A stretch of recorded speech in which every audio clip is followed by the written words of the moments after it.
नमस्कार, मैं शंभू कुमार सिंह और आप देख रहे हैं नेशनल दस्तक।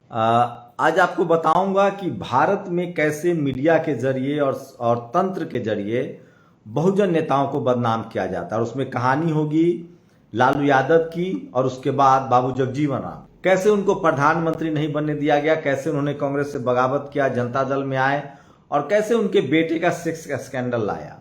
आज हम बात करेंगे इस देश के पहले दलित राष्ट्रपति के.आर. नारायणन साहब की। कैसे रामविलास पासवान ने कहा कि मैं तब तक राष्ट्रपति भवन नहीं आऊंगा जब यहां कोई दलित, पिछड़ा, आदिवासी या किसान नहीं आएगा या अल्पसंख्यक नहीं आएगा। और कैसे के.आर. नारायणन साहब ने बीएसपी सुप्रीमो मायावती और मान्यवर कांशीराम साहब को प्रोटोकॉल तोड़ते हुए घर के बाहर तक छोड़ने आए थे। और जब मान्यवर कांशीराम साहब और मायावती जी ने कहा कि एक प्रोटोकॉल के खिलाफ है, तो के.आर. नारायणन साहब ने क्या कहा था ये भी बताऊंगा।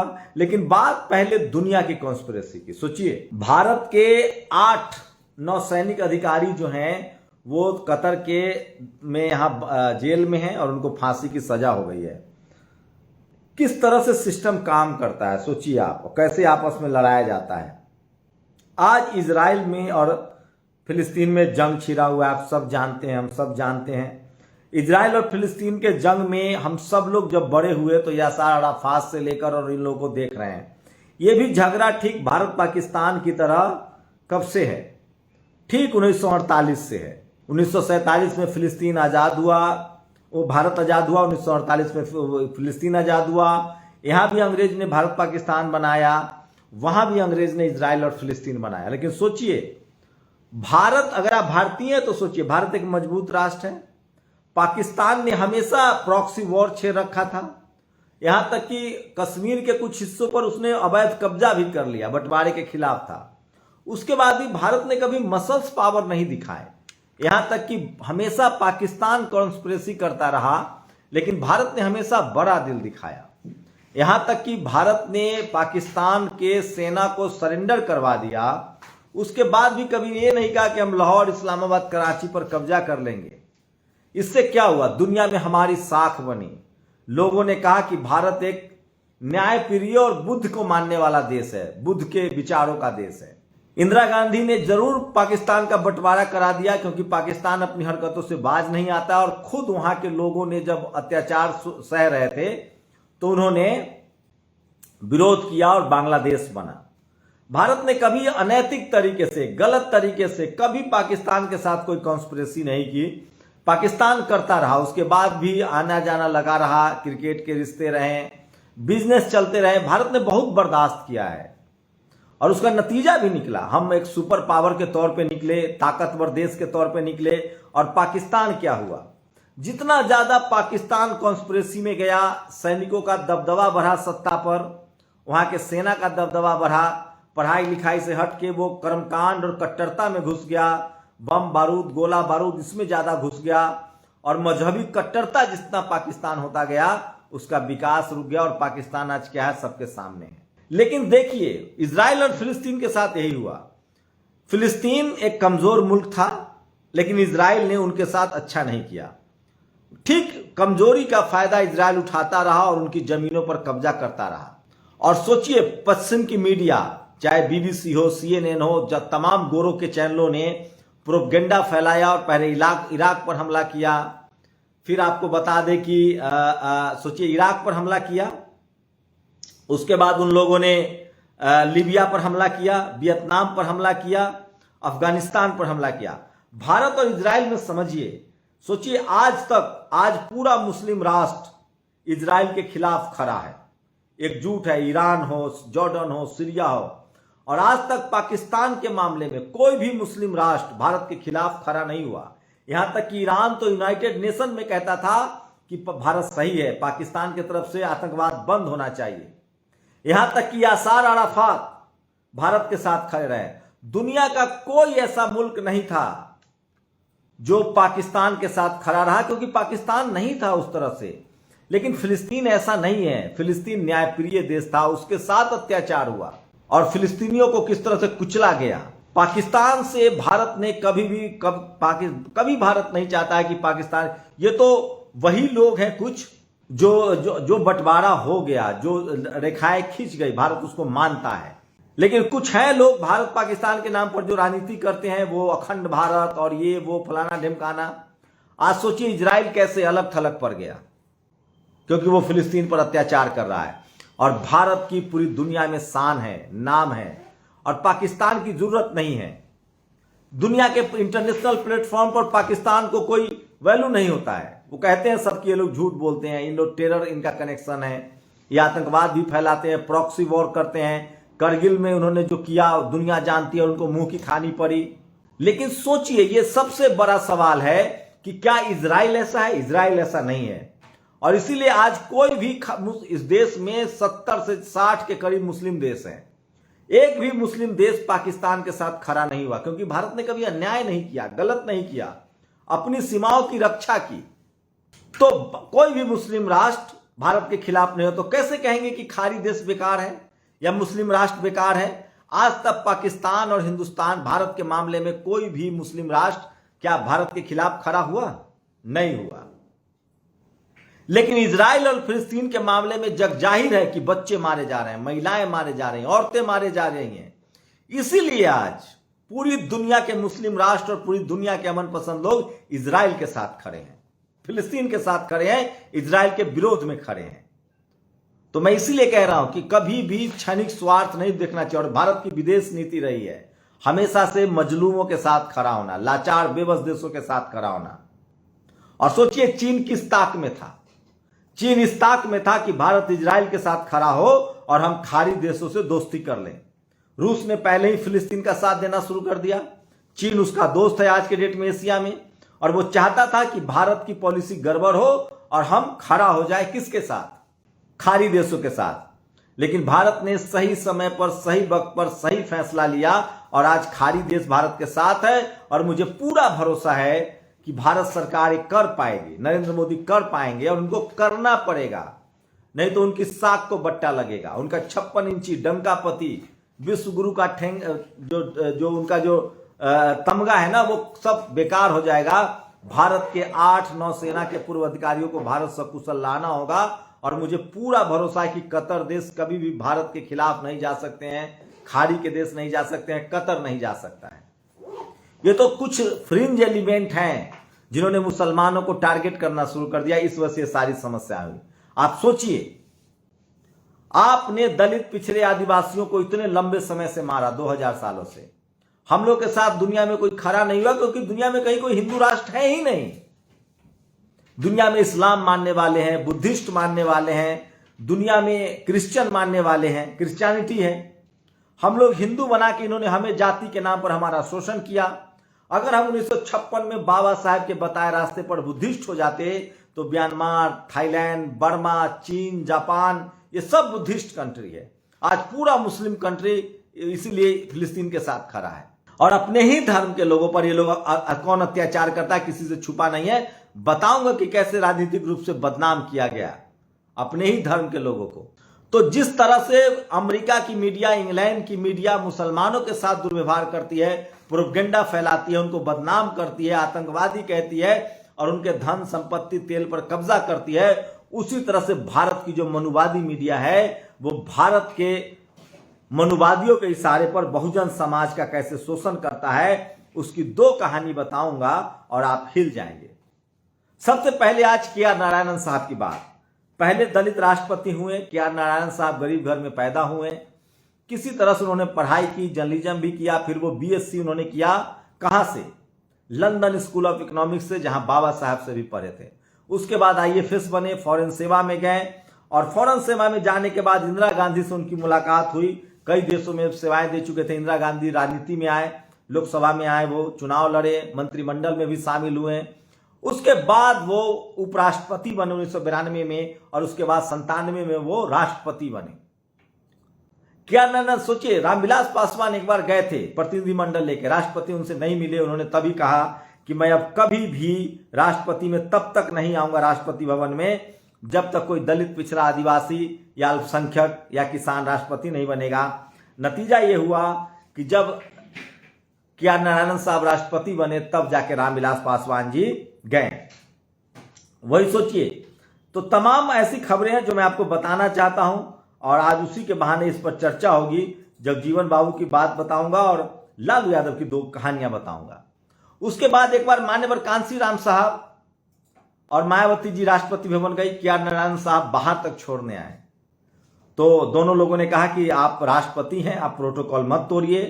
उन्होंने कहा कि राष्ट्रपति आते जाते रहेंगे, बनते रहेंगे, लेकिन मान्यवर कांशीराम साहब जैसे, मायावती जैसी नेताओं संघर्ष से निकलती हैं, जो अपनी पार्टी बनाती है, सत्ता में कायम रखती हैं, ऐसे थे।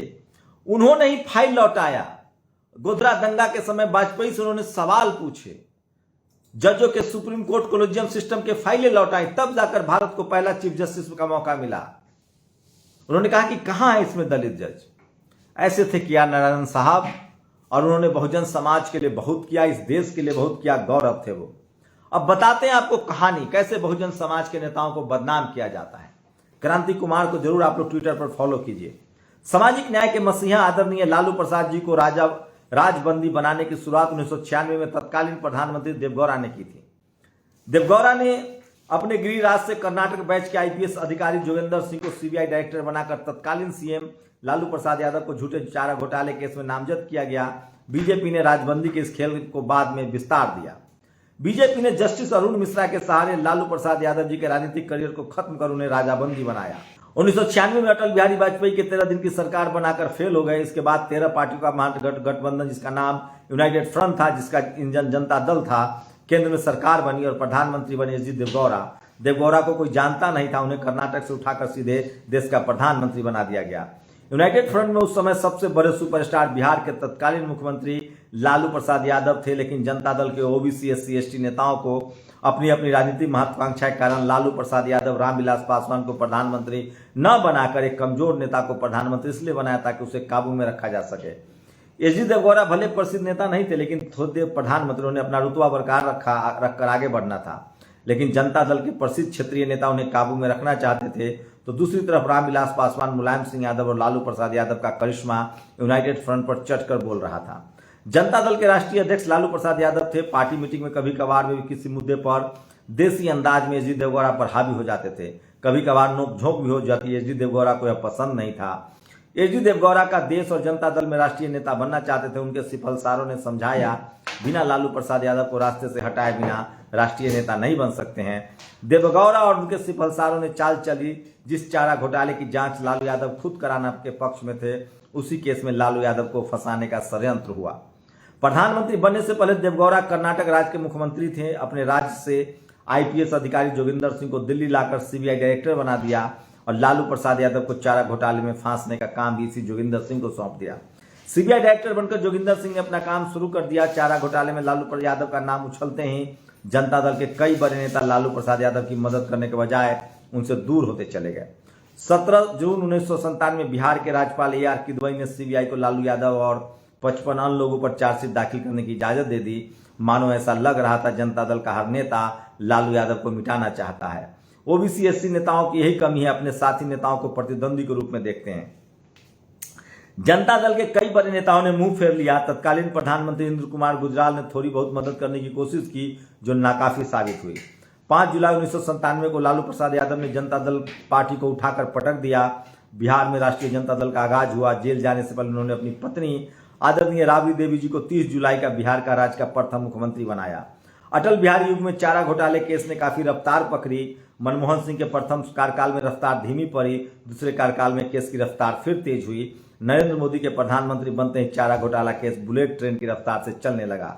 सुप्रीम कोर्ट के जस्टिस अरुण मिश्रा ने चारा घोटाले में लालू प्रसाद यादव पर कुल 6 मामलों में अलग अलग केस चलाने का फैसला सुनाकर उन्हें आजीवन कारावास में भेजने का रास्ता तैयार किया। लालू यादव सामाजिक न्याय के योद्धा हैं। उन्हें चारा घोटाले में फंसाने वाले सभी एक दिन इतिहास में खो जाएंगे। लालू प्रसाद यादव का नाम हर इतिहास में, हर युग में चमकता रहेगा।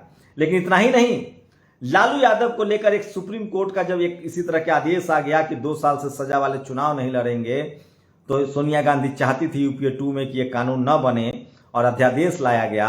लेकिन राहुल गांधी ने उस अध्यादेश को फाड़ दिया और लालू यादव आज संसद में नहीं है और उसका नतीजा पूरा बहुजन समाज खो रहा है। लेकिन ये पहला मामला नहीं है। एक और कहानी बताता हूं, आपस में लड़ने का क्या नतीजा होता है, जो आज अखिलेश यादव, मायावती जी, चंद्रशेखर आजाद, हनुमान बेनीवाल सब आपस में लड़ रहे हैं।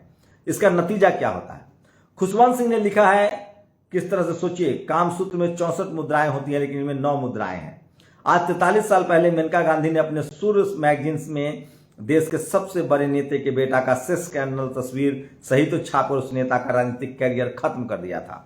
भारत का पहला स्टिंग ऑपरेशन तब किया जब एससी वर्ग का नेता उप प्रधानमंत्री से प्रधानमंत्री बनने की रेस में सबसे आगे था। सूर्य मैगजीन की स्टार पत्रकार मेनका गांधी थी और कंसल्टिंग एडिटर सरदार खुशवंत सिंह थे। बात सन 78 की है। देश पर जनता पार्टी का शासन था और देश के उप प्रधानमंत्री थे कद्दावर नेता बाबू जगजीवन राम।